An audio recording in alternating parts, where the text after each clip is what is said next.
biological boy, won first place in the pole vaulting competition in Maine's indoor track and field meet. He beat every other girl by a significant margin. That qualified him for regional championships. That took a spot away from a young woman in women's sports. Shame on him. So that was the announcement about 60 minutes ago. Our next guest announcing a civil lawsuit against the state of Maine for allowing transgender athletes to compete in women's sports. The AG Pam Bondi joins us now. And good morning to you, and thank you for your time. We got a couple things to plow through, so let's get going. Go. Okay, thank you. You said, I wrote down, you said you're considering pulling money from the state of Maine. So that decision has not been made, I assume, and still pending. Why would you not revoke funds from the state of Maine as the movement happened against Harvard just yesterday? Well, we have filed the lawsuit today. The lawsuit is filed as of this morning. So, yes, we will be pulling funds from Maine. Not only that, Bill, we want to restore the records of these young women.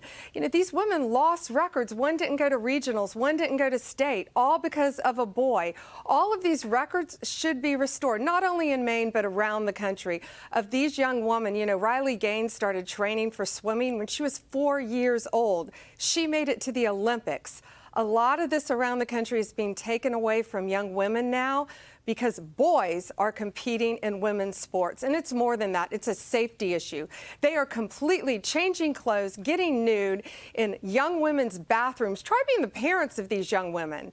It's ridiculous what they're doing. They're going in the restrooms, they're going in the locker rooms. Our young women throughout this country should not have to go through this. And under President Trump's directive, we're going to fight to keep women safe and women winning in women's sports throughout this country. It is pretty shocking Not even that a close no call, women. Dana. It's shocking to me that no women in the previous administration came to the same conclusion. Like, I don't know. You fought for Title IX initially. Why don't you fight for these girls now? But the governor of Maine, she plans to push back. This is what she said. Because there are maybe at most two transgender athletes competing in Maine schools right now, they decided to shut off funding. The law says if you don't like what a state or entity is doing over here, you can't take their funds away over here. Is she wrong?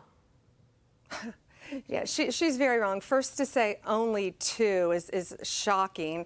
We gave two examples, but these aren't transgender. First of all, these are boys in a girl's locker room. One is too many. It's ridiculous what she said, and doesn't just affect one young woman. It affects the entire team, the entire sport within that school. These young women are not being able to compete because of a boy.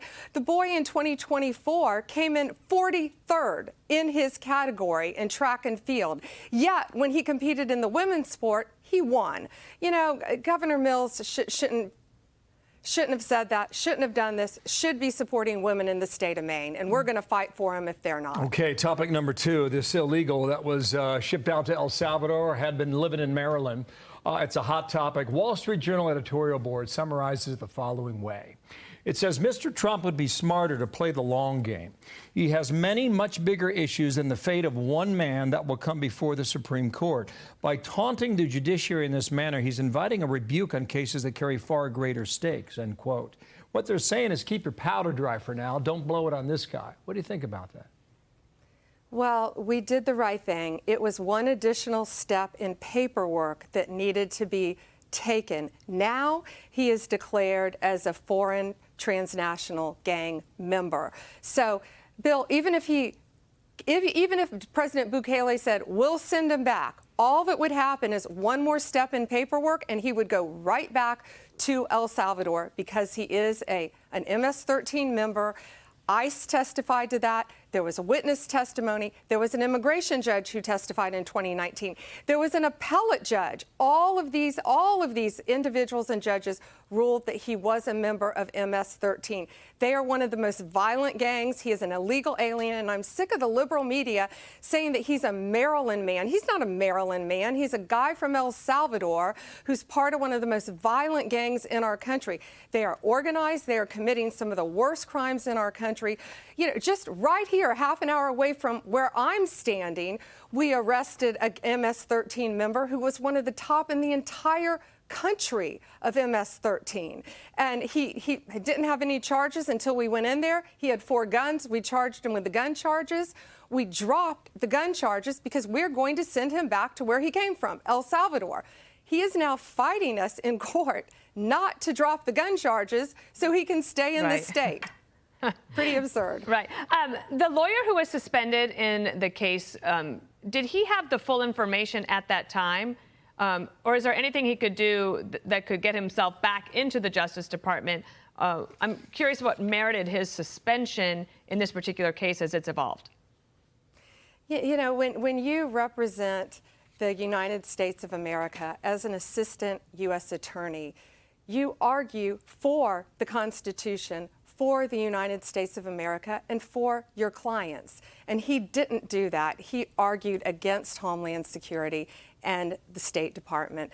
And so he's not with our office anymore, and he won't be coming back.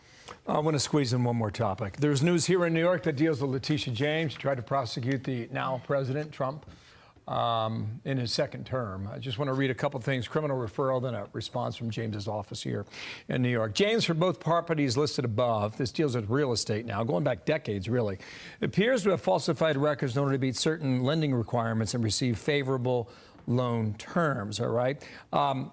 Her office responded by saying the AG James is focused every single day on protecting New Yorkers. Specialist administration weaponizes the federal government against the rule of law and the Constitution. She will not be intimidated by bullies, no matter who they are. The issue here is what property she owned and whether or not she owned it, whether or not she was married, and whether or not her father was involved in all this. Without going into the weeds of the details, this stems from a case in 1983 and the year 2000. That's a minimum of 25 years. Someone had to do some digging to find this. Am I right about that? Yeah. Bill, the most I know about the case, I just learned from you. I saw it on breaking news this morning. This case was sent to us from Bill Pulte. We have not seen it. I inquired right before I walked out here. No one in my office has read it yet. We haven't looked at it. Of course, we'll be reviewing it. You just told me more than I've heard about it so far. Hey, we aim to please with some breaking news of our own, indeed. All right. Attorney General Pam Bondi, thanks for being with us today. Thank you. Thanks, Dana. Thanks, Bill. You bet. Well, and we're going to go, we'll monitor this the rest of the way. We've got the gist of what the press conference is about. Department of Justice making a move on Maine. Let's bring in back Jonathan Turley. Jonathan, your thoughts now that you saw the case? Well, I think that Maine has a serious problem on their hands. You know, there is no entitlement to federal funds. Now, the Supreme Court says that the government cannot commandeer states. So the government can, in a heavy-handed way, violate the Constitution. But it was in Rumsfeld versus Fair that the Supreme Court voted unanimously to say that federal funds could be withheld from states for the failure to comply with federal law. Now, in that case, there was a thing called the Solomon Amendment. In this case, they're arguing, look, this is Title IX. And in 1972, certainly, the drafters had no intention of extending the definition of gender this far. The irony is that just this week, the British High Court ruled on their Equality Act that transgender individuals do not meet the definition of a woman or the definition of sex. And so that ruling just came down within the last 24 hours from one of our allies. Yeah. So this is an issue that other countries are grappling with as well. But Jonathan, do you think this is going to force, to that point, the Supreme Court to rule what is a man and what is a woman? Because there's no way this can be enforced unless we finally get that definition, right? That's exactly right. And I think this is heading their way, like so many other things. This is going to force them, in all likelihood, to deal with this conclusively. They've had opinions on both sides. It's not clear where the majority stands in past cases. This will force the issue. And I expect that the Trump administration has an advantage, at least on some of this, and a major part of this funding. Right. Yep, they do have an idea what a man and woman is. That's more than a lot of other people. Jonathan, if you look at the cover of the New York Post, it says, "A Tish best served cold." It's about Letitia James, who, remember, took the Attorney General. The Attorney General who put President Trump on trial, and it cost him $454 million. That was the judgment. Well, now she is being hit with a federal criminal referral for alleged mortgage fraud. Apparently, she has this house in Virginia. Is that the state, right? Mm-hmm. And she put her dad as her husband. She's being accused of that on the form. What were some other things that her were... Her Maine resident as Virginia. That's right. She put her Maine resident... There were a bunch of mistakes. So is that illegal? What happens here? It is illegal. There are people who are prosecuted for listing residences as their principal residence in order to secure loans. There was just such a case last week. In Baltimore, the district attorney was convicted of a similar case. There are plenty of these fraud cases that are brought by the Department of Justice. Now, obviously, the irony here is crushing, but this is an attorney, a New York Attorney General, who said that these are not just technicalities, that they will enforce adherence to these types of rules. She also said that Trump, in his case, could not claim that third parties filled out these forms. She said, you are ultimately responsible for documents filed under your name. Ooh. Sure. So, Jonathan, you know, when you take out an application on a mortgage, you know, which becomes public record if it's a mortgage through public facilities, and you write down your job title is Attorney General, State of New York. Yeah, my primary residence is in the Commonwealth of Virginia. You would think that that would be a head scratcher. But to your point about third parties filling out forms, do you think she's going to come back and say, look, I had somebody do that. They made some mistakes. My bad. Yeah, that dog won't hunt. Because James shot that dog. I mean, the fact is that when Trump was up, that was one of the arguments that she said she found no credence at all. I mean, this is like Donald Trump saying that a house in Pennsylvania is his principal residence as opposed to 1600 Pennsylvania Avenue. There's a serious problem with that. Now, one of the things that is raised in this referral is that each of these errors or false statements work to the advantage of getting better terms on the loans. Right. Now, there's another irony here. You know, James used a New York statute against Trump that didn't even require there to be a victim, that no one lost a dime in the Trump case. And James said it didn't matter. She wanted more than the $500 million in that fine, even though the banks wanted more business with Trump.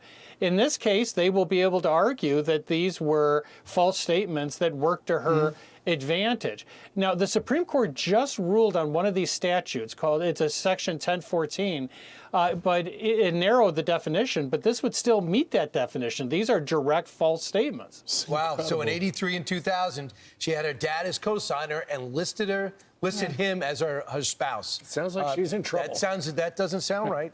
All right. Jonathan, thank you very much. Shame. Gotta bring justice. Thank you, Jonathan. I'm Steve Ducey. I'm Brian Kilmeade. And I'm Ainsley Earhart. And click here to subscribe to the Fox News YouTube page to catch our hottest interviews and most compelling analysis.